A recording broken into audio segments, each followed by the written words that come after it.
Hey everyone, this is Lynn Bartown, and you are listening to the A.P.E.X. Hour on KSUU Thunder 91.1. In this show, you get more personal time with the guests who visit Southern Utah University from all over, learning more about their stories and opinions beyond their presentations on stage.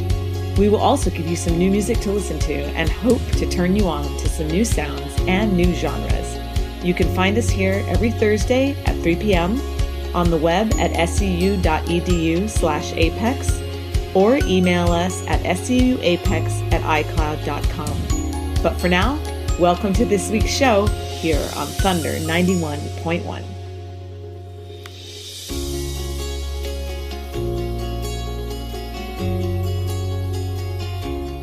Okay, how exciting. We're here again. So those of you who've been listening live, it's twice in 1 week. My name is Lynn Vartan. This is the A.P.E.X. Hour, and it's time to talk about art. I'm so excited for this week's event because it's definitely an area and a subject matter that I love, especially being in music and teaching here in music at Southern Utah University. It's a great opportunity to kind of show off all the cool things we have going on in the College of Visual and Performing Arts. So that's what we're going to do today.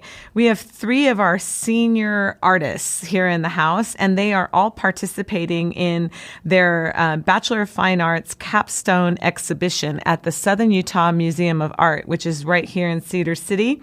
And that exhibition opened on March 20th and will be on all the way until May 5th. And we're going to talk about their art, we're going to talk about their background, and talk about the creative process in general. So what I'd like to do is just let them introduce themselves. So Jordan, how about you go first? Okay. My name is Jordan Haskell. I'm from Orem, Utah. My show was the motion graphics, and it's based on an actual film that will hopefully one day be pitched to LA and Hollywood called Banking on Crazy.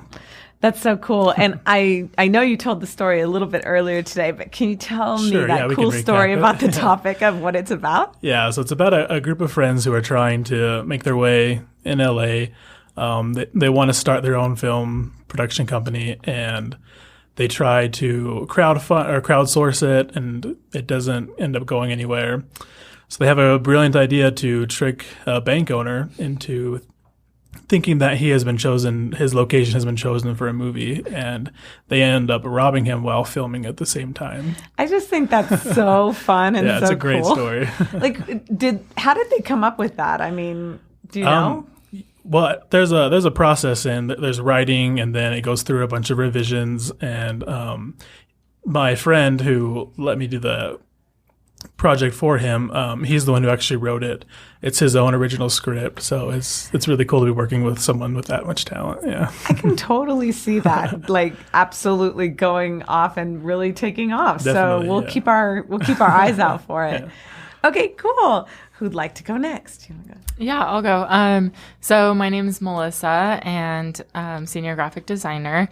In the show, I did a branding and packaging project. Yeah.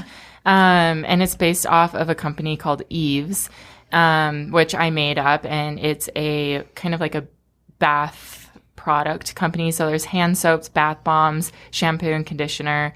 And then I was inspired by a piece that I did in my lithography class. It's just like a floral print that I did on lithography, which is a process of drawing on stone.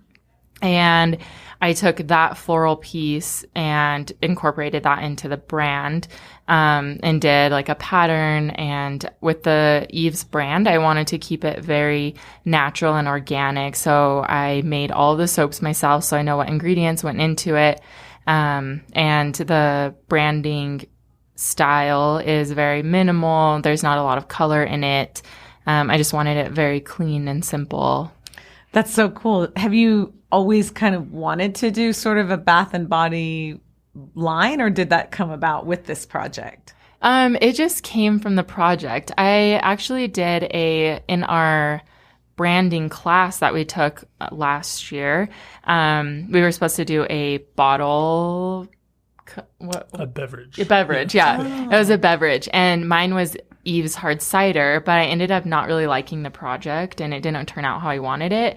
So I knew I still wanted to use that Eve's name and brand. And so I just turned that into my capstone, and I was like, what can I do that kind of fits the style that I'm looking for? And then it just evolved into the bath products. That's cool. Where does the name Eve's come from? Does that have a particular meaning?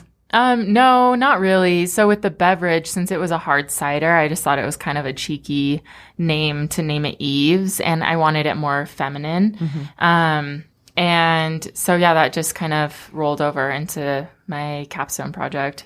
That's great. Do you think you'd like actually make and sell the soaps now? Are you? I had a few offers actually. A couple of people have asked if I sell it and told me they want to buy it, but right now I'm focusing on graduating and not really have time to like worry about putting it up on a website or anything like that. And it's a lot of work to make it and stuff. So I know, because I mean, you have to kind of mix it and it hardens and put it in molds and all that kind of stuff. And then it's like money to make the packaging and like get it printed and stuff like that. So but your for line, right now, I'm not selling it. But your line is on display at the museum, so we could go check it out and maybe you'll get some more offers. You never know. Okay. And then Michelle. My name is Michelle, and I am a senior photography major here at SUU. I am graduating / have graduated. It's a little complicated, but I'm here. I'm going to be walking at graduation. And my show focuses on my real love for adventure. I call it my adventure photography. It really focuses on like a person wandering in the wilderness, like solo in a huge, vast landscape. And I really like that aesthetic right now. Yeah. Tell me a little more about it. Like you were talking about, you have people always in your work or often in your work? Yes. So generally, I started with landscape because it's kind of, there's this grand tradition behind landscape photography, but I felt it was a little, it made it very hard to connect. It was a beautiful picture and that was it for me. Right. And so, but the second I put a person in, it made it feel like that could be me, even though it was me, I was there to take the picture, but it inspires this adventurous spirit within me to, go out and hike and adventure and discover the things that are unknown. And I kind of am pursuing this creative idea right now. That's great. And you've done some adventuring yourself, right? Yeah. So I've not only hiked all over Utah, but I've been to Africa last summer, most recently to study wildlife photography and basically travel photography and photojournalism, but I was really focused on the animal aspect. So I actually have a huge section of my portfolio that is wildlife, and hopefully that will be a stepping stone for my future in pursuing wildlife photography. Yeah. How did that trip come about? I mean, did you just kind of design it and get over there, or did you know somebody? How did someone from Utah end up going to Africa to take pictures? It was actually a study abroad offered through the school. So I got credit for it, and it was something that I never thought I would do. Africa hasn't really ever been a huge calling place for me. I've always been tropical islands, fun places to go and visit. But for whatever reason, this struck a chord with me, and I was like, I could go to Africa. And I ended up actually crowdfunding the whole trip from family and friends, and I went, and I've gotten some amazing shots from it. So, oh my gosh, hooray. That's amazing. Well, congrats on that, and congrats to all of you for getting through school. You're almost done and ready for the next step. That's exciting.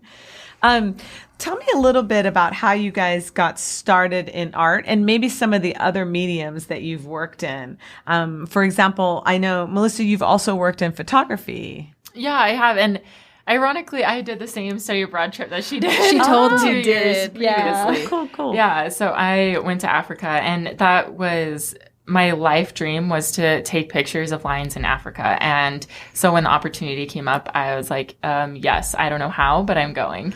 And so I went over there and started crying when I took pictures of the lions because it fulfilled my dream. And yeah, it was amazing.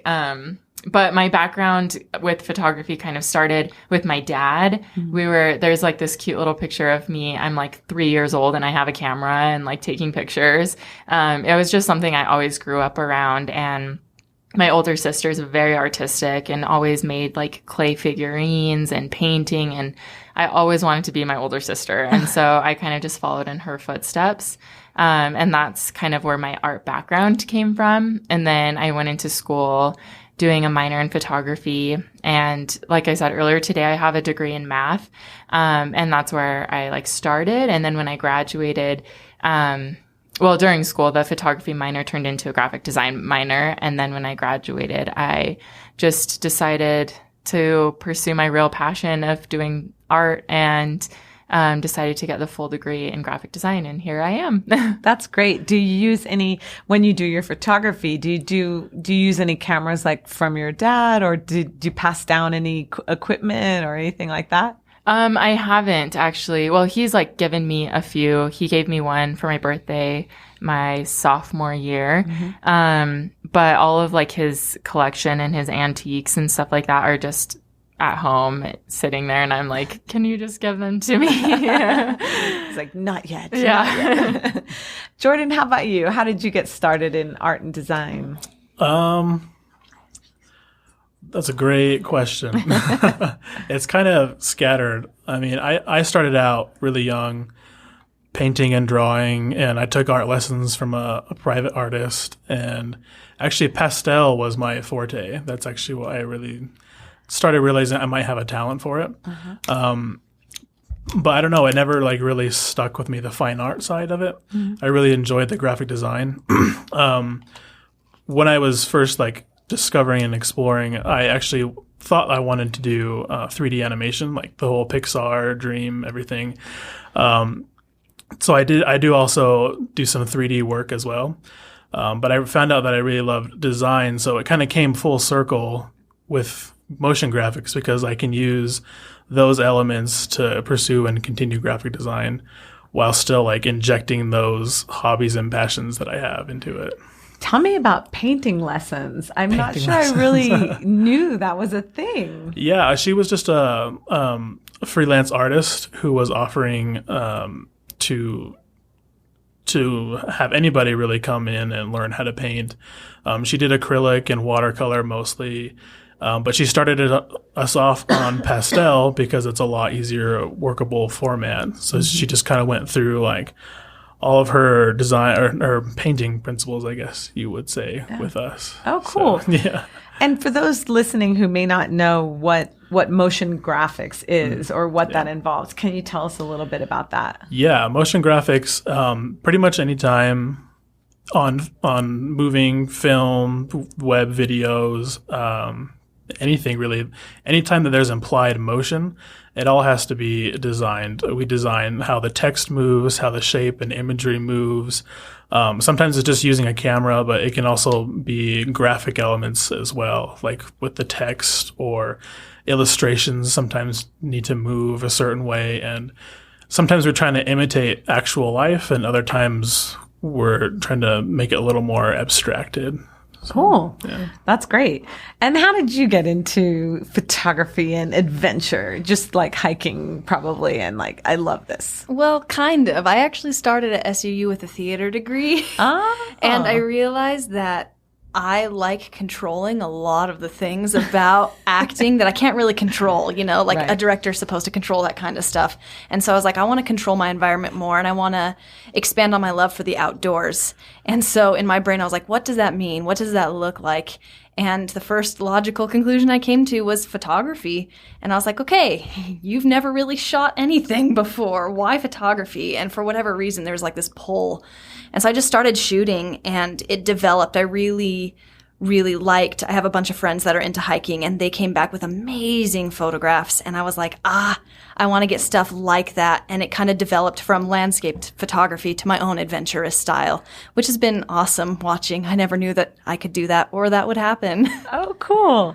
Well, that's great to get to know you guys a little bit. I think it's time for our first musical break. And we're going to hear a song that's called Tartaro. And it's by a group called Busca Bula. And it's from it's the title track from the album, from the group Tartaro, album and song name. And just a reminder that you're listening to KSUU. This is the A.P.E.X. Hour on Thunder 91.1.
Hey everyone, welcome back to the A.P.E.X. Hour. My name is Lynn Vartan, and we are talking about all things art today. I'm joined in the studio with a few of our senior artists in the Bachelor of Fine Arts, Melissa Kruger, Michelle Gray, and Jordan Haskell. Welcome back, guys.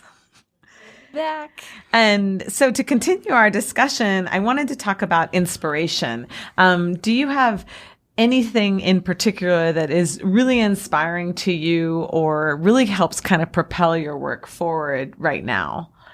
Is there anything that's like really moving to you? Like we were talking with the outdoors, is there something about just being outside that really moves you, or is there something else that's really inspiring you? Yes, to both. I kind of went into depth about this earlier, but there's like this need for me to create. And sometimes that means going out and pursuing photos, trying to see the shot. But more than anything, it's about feeling the shot. Like you go out there and like you see it and you know you have to get it. Otherwise you might die. Who knows? Mm-hmm. And that kind of pursuit of that feeling, like that high you get a little bit when you know it's going to be a good shot. That's what keeps on propelling me forward, and that kind of inspires me a little bit with that. As well as I actually have an Instagram where I solely follow photographers that take photos that I like. And so if I'm in like a rut, I'll just scroll through my Instagram and say, okay, like I can make something like this, but how can I modify it? How can I change it? How can I make it my own? And that, to me, is what keeps me propelled forward and making new art and making the kind of art that I make. I love that as a way to sort of finding inspiration and using social media to find inspiration. It's really a clever way. What about the rest of you? Do you have like vision boards? Do you keep journals? Like, how do you keep your inspiration fired up? I don't know. I don't really have one specific thing, but like Michelle, I go on Instagram. I follow some of my friends who have graduated a few years ago, so they've been in the either grad school or been working. And sometimes their work inspires me, or other graphic designers that I follow on Instagram. But then also just going on Behance, which is the Adobe, I don't know how to explain Behance, but yeah, I don't know what it's that like is. Pinterest for graphic designers, kind of. Is it an open source thing that anybody can do? I think so, yeah. And yeah, you just post your stuff. It's like a portfolio almost, but you can see everyone else's work, and kind of like Pinterest. So yeah, Behance, Pinterest, it's like how I get my ideas flowing. And I'm really drawn to like the minimal designs and typography. I don't know. I think that's probably that's so cool. So Behance from. Is like Behance. Mm-hmm. And so like if you just Behance. Google that, you can find You'll it. find it, yeah. Oh, Behance.net. learn something new. Yeah. That's awesome. Okay. Jordan, how about you? Where does your inspiration come from? I mean, a lot of it comes from film. I collect movies. But I also, it's kind of embarrassing, but I collect cartoons. Oh, that's not embarrassing. Yeah. That's awesome. But I'm talking about like from Nickelodeon to Cartoon Network, like That's cool. all sorts of different cartoons. Because I like to see the way that they solve different problems, different storytelling problems, different animation styles, which all lead back to motion design as well. But So do you have like a playlist? I mean, how do you have like a catalog somewhere and you just go like, oh, let me dip in here? yeah, I like to explore and look at different types of shows and different types of movies. I'll follow a bunch of different like podcasts or blogs that do the same theme. They kind of dive into like different animation styles and different motion graphic content, and they all just discuss it and they analyze it. So it's really cool. And so I go and find my own, and I look at how they either made this character move or how they made their text move, and I kind of like build off of that, kind of analyze it. Okay, that makes me have so many more questions. Okay, so so if somebody wanted to see what, in your opinion, is an amazing piece of animation, what would be your suggestion of something that's kind of easy to find? Yeah, I would say like one of my favorite is Glenn Keane. He is a animator. Oh, not anymore. He was an animator for Disney, but he really focuses on his keyframes. And basically, in a nutshell, animation is just an illusion of something moving. You're basically given 24 frames is usually the standard, and you draw out each frame by hand. And then sometimes you either go quickly or slowly, depending on what kind of feel you want, in between each of those frames. And he recently did a project where in today's world, when you film, 60 frames per second is the standard versus 24. And to get that kind of movement, he actually drew out every 1 second is 60 frames. So he drew them all out by hand, and it's pretty like inspiring. Those are the types of things that I think where trying to push the envelope, that's what makes a good motion graphic. That's amazing. And what was his name again? His name's Glenn Keane. Keane, how do you spell Keane? Keane. Okay, great. So I'm going to look that stuff up, Do you have an opinion on anime? Is that something you like, or is it? I'm never against it. There are sometimes it like goes beyond maybe what I understand about the culture. But there are definitely some very talented anime artists out there. Yeah. How about a blog? If somebody's kind of curious and maybe wants to dip in and read a little bit about this world, is there a blog that you could recommend? Motionographer, I would say it would be the place to start. That's like the that's like the top. Like if you can get your work onto there, that's like you're in for forever. Okay, Motionographer. That's a blog. Yeah. Okay, great. And then how about for you guys, do you have a favorite, film or movie or blog or something that would really, like a favorite photographer or a favorite designer? You were mentioning some graphic design people that you follow. If somebody wanted to really see work that you thought was awesome, who would you direct them to? Or if you need a minute to think about it, we'll move on and do the photographer thing. So the hard thing about photography is you can Google just about everything about it. I hate to say that. Don't tell any of my professors I said that. But really, if you were interested in learning, I would probably try to learn the 3 areas of exposure. And you can Google that anywhere and try to balance them. But as far as great photographers go, Chris Burkhardt is killing it right now. And if you were interested in taking a class from him, it's really expensive and it's in Pismo Beach, but you can follow him on Instagram. He also shoots for National Geographic, and he's super cool, and his work is so beautiful. And what was his name again? Chris Burkhardt. Okay, great. Well, we'll definitely check that one out too. Okay, do we have a graphic designer? Yeah, it's so there's a brand agency, I think it's in LA. It's in Blind. This one's called The Future. Is that the one that you're talking about? He has another studio called Blind. Yeah. So his name's Chris Do, right? I just don't want to be wrong. Like D-O-E? D-O, that's it. D-O, yeah. So he is the owner of these studios, but this one's called The Future, Futur, with no E at the end. But when I'm kind of just want to learn more instruction on graphic design and stuff, he actually does like live Facebook videos and YouTube videos, and he'll have people like send in portfolios or stuff that they're working on, logos or anything like that, and he'll actually critique it in a live video and say like, this is what I would do differently. And it's really cool that he gets to do that. Cool. And he'll answer questions coming in.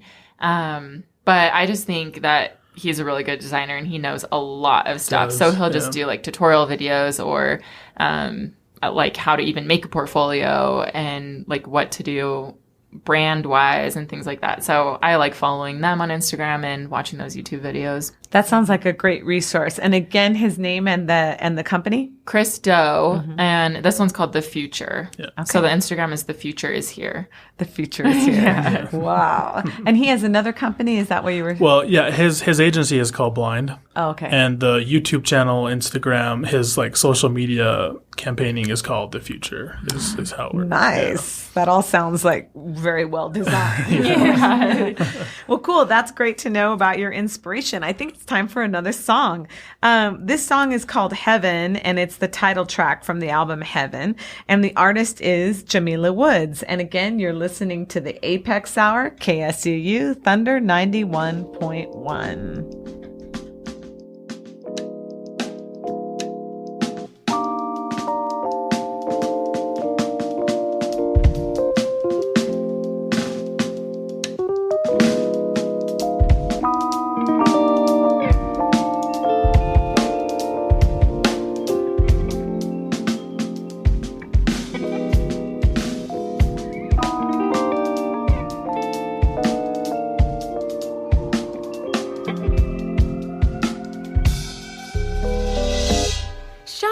Show me how you do that trick, the one that makes you love someone. The world wants us so numb and alone.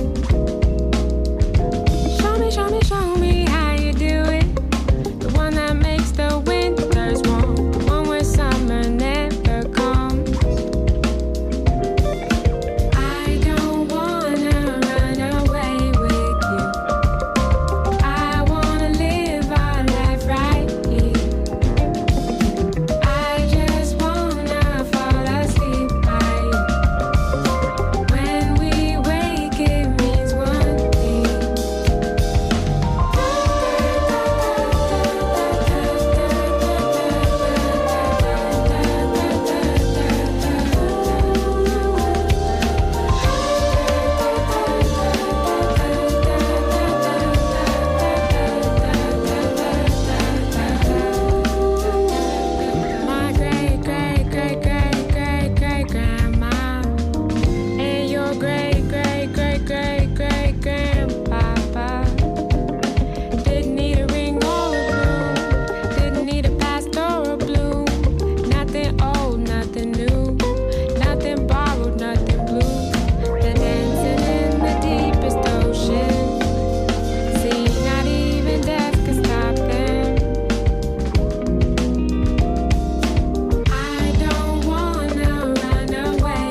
Okay, welcome back to the A.P.E.X. Hour. My name is Lynn Vartan, and I am joined in the studio today with some of our senior artists, Melissa Kruger, Michelle Gray, and Jordan Haskell. And we're talking about all things art, and this is the A.P.E.X. Hour on KSUU Thunder 91.1. Welcome back, guys. Yay. Well, in this chunk, I'd like to talk a little bit about a topic we haven't gotten too much into, and that is kind of like where you think art is going nowadays and how you're feeling about it. As you embark on careers, I mean, you already have them started in art and design. Are you feeling nervous for the future? Are you excited for the future? You know, how are you feeling about sort of the industry right now? Is it hot? What's going on in your individual disciplines? I could talk a long time about Okay, what's going let's on in hear the some. photography Yeah. world. I'm also a forever optimist, so I am very excited about all the changes I'm seeing. The camera has gotten so much more popular in the last 10 years than it ever has been because everybody has them on their phone, you know? Yeah. So everybody can take pictures. And so we've developed new ways to cram more megapixels into smaller spaces, which is incredible. Like the size, I'm holding up 2 fingers right now and they have a very small gap between them. That's how big your sensor is in your iPhone, and you can get these great shots. And I can't help but think that someday, like my big setup, my DSLR camera that I have, it's going to be out one day. And I have no idea what that's going to be next. Technology is advancing so fast, but it's exciting more than anything. The promise of getting really, really incredible photos with like either smaller or more advanced equipment. It's a very tempting idea, like, ooh, like switch out my DSLR for a new mirrorless system, or there's a new camera that has like 18 lenses that does different depths of field so you can get tack sharp focus in one shot. So it's just interesting. Things it are scary? changing. Again, forever an optimist. I'm like a little bit, only because cameras are expensive. Yeah, right. And so if I invest like 10 grand into a setup and it changes, that's kind of frustrating. Mm-hmm. But at that point, I'm hoping that I'm making enough money to change with the times. Right. Sounds good. Okay. I like the optimism plan. Yeah. How about graphic design or in motion graphics? What's the vibe right now?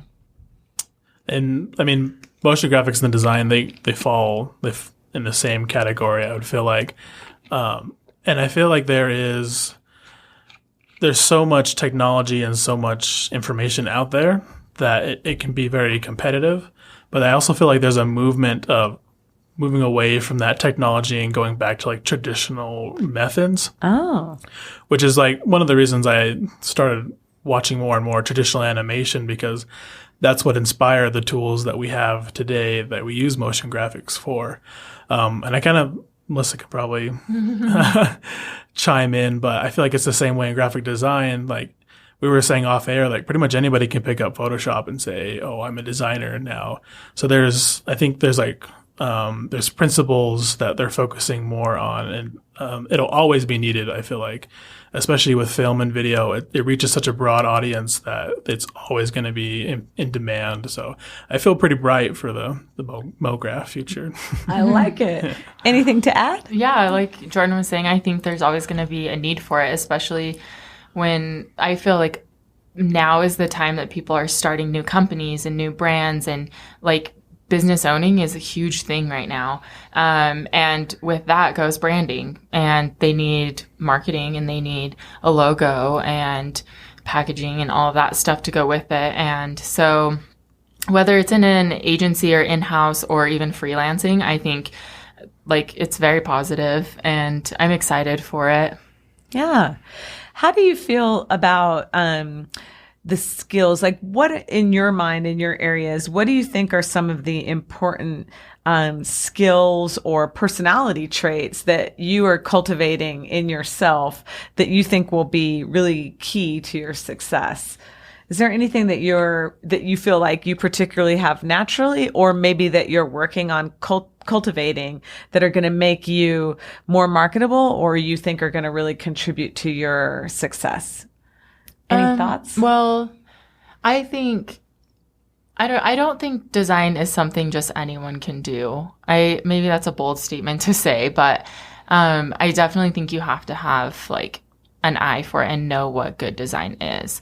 A lot of people just say, well, I could have made that logo in 3 seconds. And it's like, well, how, like, comparing how well would it be, you know, and who can tell the difference, you know, if you can tell the difference.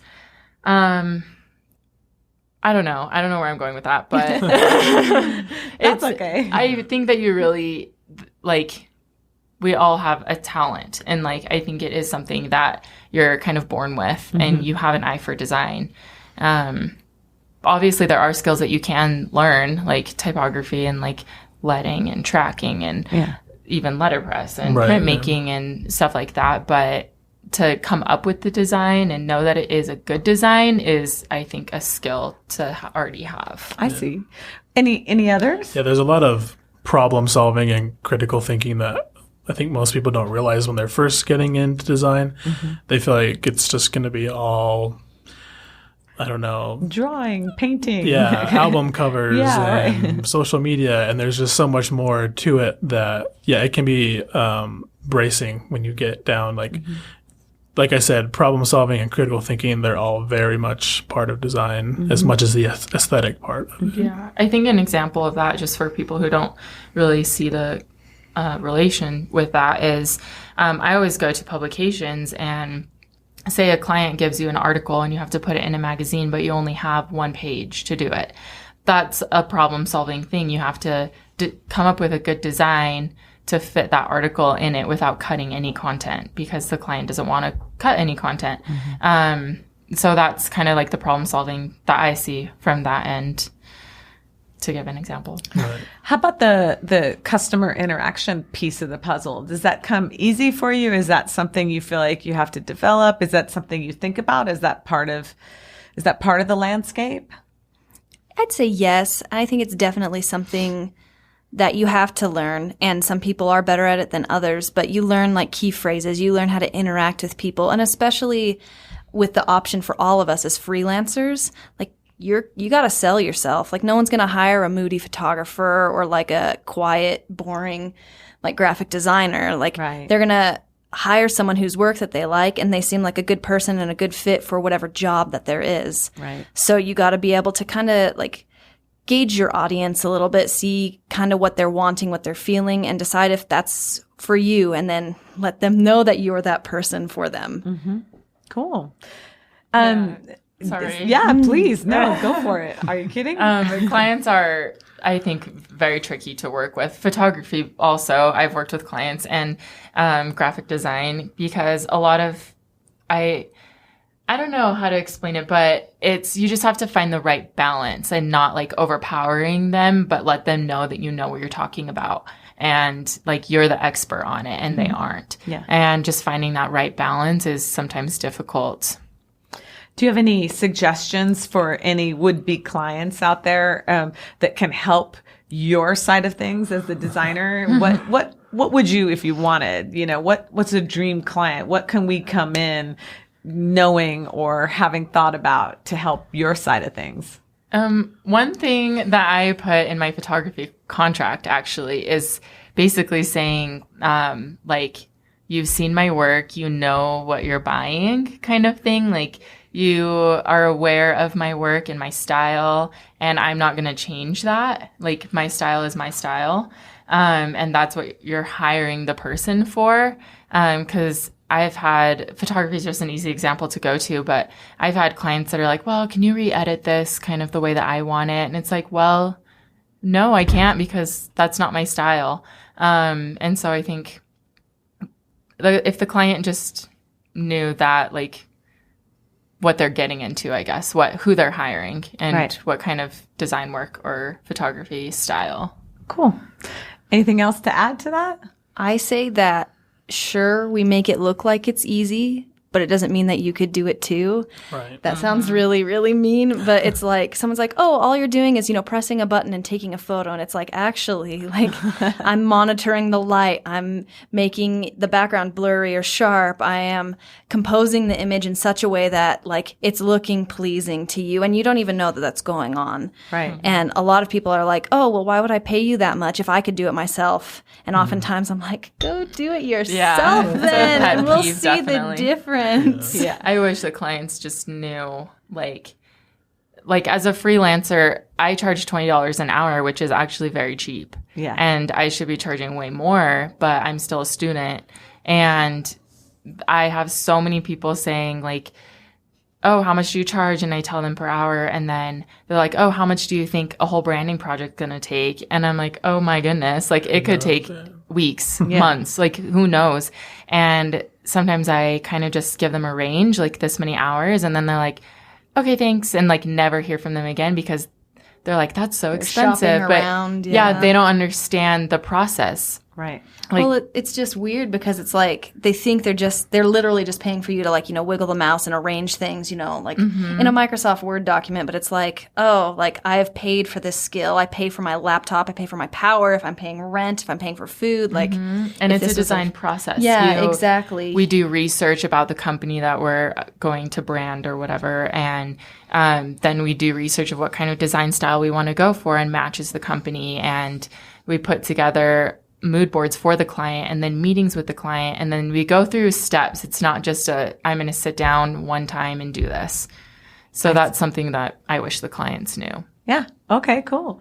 How about advice maybe that you have gotten in this part of your career or earlier in your career that you have felt that has been really important or really valuable? Is there any advice that anyone's given you or that you have found to be particularly key in your artistic endeavors or in your business endeavors? Anything you can think of there? I think just knowing your worth and not with my photography business. I always want to lowball because I want clients, but advice I've been given like time and time again is those just aren't the clients that you want if you have to lowball yourself. Just set your price range at what you think you're worth, and then the clients that you want are going to come to you. And I think that's like the best advice that I always have to remind myself is like, no, I'm worth this much. And so I'm not going to settle or give discounts or anything like that because I know that this is what I should be charging. Cool. Right. Any other advice, thoughts, or key words or input? I would just echo that as well. I mean, there are times where we all feel like we're not good enough, but if you don't respect yourself, like she's saying, then your clients aren't going to respect you either. Mm-hmm. And that comes with like asking for the appropriate amount to be paid and just being confident and trusting yourself that you do know what you're doing and that you do have those skills that are on demand. Great. Cool. Okay, well, we have one more musical break here, and this song is called Queen, and the artist is Janelle Monáe, but also it features Erykah Badu, so I think that you might enjoy that. Again, this is the A.P.E.X. Hour, and you are listening to KSUU Thunder 91.1.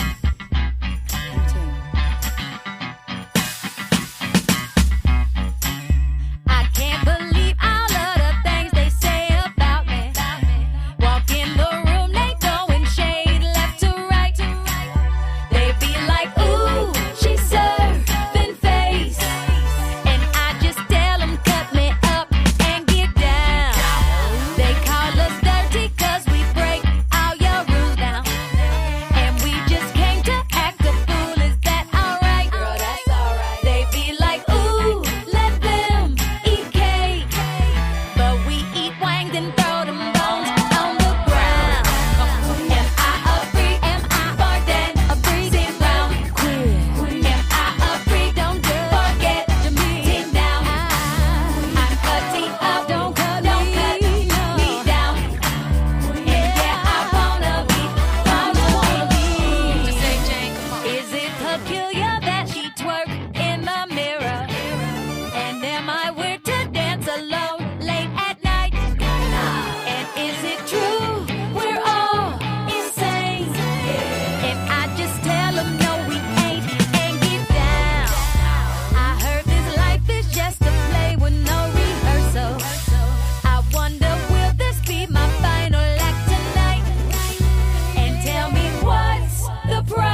No, no, the booty don't lie.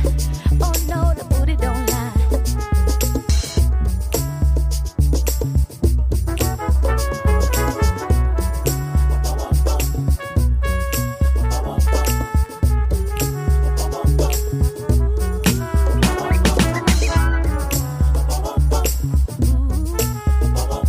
Yeah. Yeah, let's flip it. I don't think they understand what I'm trying to say. Yeah. I asked a question like this.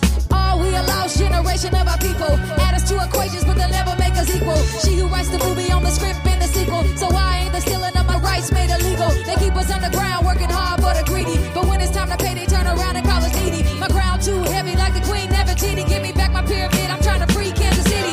Mix and masterminds like your name Bernie Grubbin. Well, I'ma keep leading like a young Harry Dubbin. You can take my wings, but I'm still gon' fly. And even when you added me, the booty don't lie. Yeah, I keep singing, I'ma keep writing songs. I'm tired of Marvin asking me what's going on. March to the streets, cause I'm willing and I'm able. Categorize me, I defy every label. And while you selling dope, we gon' keep selling hope. We rising up now, you gotta deal, you gotta cope. Will you be electric sheep, electric ladies, will you sleep? Or will you preach? All right, so we are back here at the Apex Hour for our last favorite bit, everybody's favorite bit of the show, which is what's turning you on this week. And this is the Apex Hour on KSUU Thunder 91.1. So who would like to go first? We've got Melissa, Michelle, and Jordan telling us what's turning you on this week. All right, I guess I've been voted out. I'm going first. I'm really into a new TV show on AMC called The Terror. Imaginary Forces did their title design, and I'm really digging it. I love the title so much because in any given film, TV show, it's like the portal. It's like the first impression of like what the show or movie is about. So I think they did a really good job on that one. What's that show about? It's in the 1840s. It's about two ships that were sailing in the Antarctic. They were trying to like explore, and their ships got stuck, and then they never come back. So it's like a horror / survival story. It's really great. That's cool. And that's The Terror. The Terror. And it's on AMC? I believe it's on AMC. Okay, great. We'll check it out. All right, might who's watch next? that show. So something that I'm always into is this podcast, which is my favorite podcast ever. But it's called My Favorite Murder. Have you heard of it? Yeah, I have, and I haven't listened to it yet, really? but I totally... I am obsessed because it sounds creepy, but like I'm obsessed with like learning about serial killers and murder and all of that stuff. So one's a comedian and one, she was on Food Network for a while. And they just met and made this podcast. And basically, I mean, they're like an hour and a half episodes. So a lot of it is them just talking about their normal days or random things or shows or stuff. But then they get to just each of them prepares a murder and they talk about it. But it's really funny. It's not like serious or anything. They make jokes and it's really funny. I love it. Okay, cool. Well, we'll look forward to that podcast. And last but not least, what's turning you on this week? This might be slightly lame, but I just found a really good deal on a swimsuit that has sharks all over it. I'm super into sharks, and so I lost all of my financial willpower and bought it today, and it was shipped today. So it's going to be a good day next week when I get it in. That's fantastic. Well, that's awesome. So once again, we have Melissa Kruger here, Michelle Gray, and Jordan Haskell. And these are seniors in our Bachelor of Fine Arts program. And their work is is part of the big exhibition at the SUMA Museum, Southern Utah Museum of Art, that's running right now all the time. It's there. Go check it out. It's free admission into that museum all the way through until I believe it's May 5th. And that's all the time we have today. So I'm going to sign off here. You're listening to the Apex Hour. My name is Lynn Vartan, Thunder 91.1, and we'll see you next week. Thanks so much for listening to the Apex Hour here on KSUU Thunder 91.1. Come find us again next Thursday at 3 p.m. for more conversations with the visiting guests at Southern Utah University and new music to discover for your next playlist. And in the meantime, we would love to see you at our events on campus. To find out more, check out suu.edu/apex or email us at suuapex@icloud.com. Until next week, this is Lynn Vartan saying goodbye from the Apex Hour here on Thunder 91.1.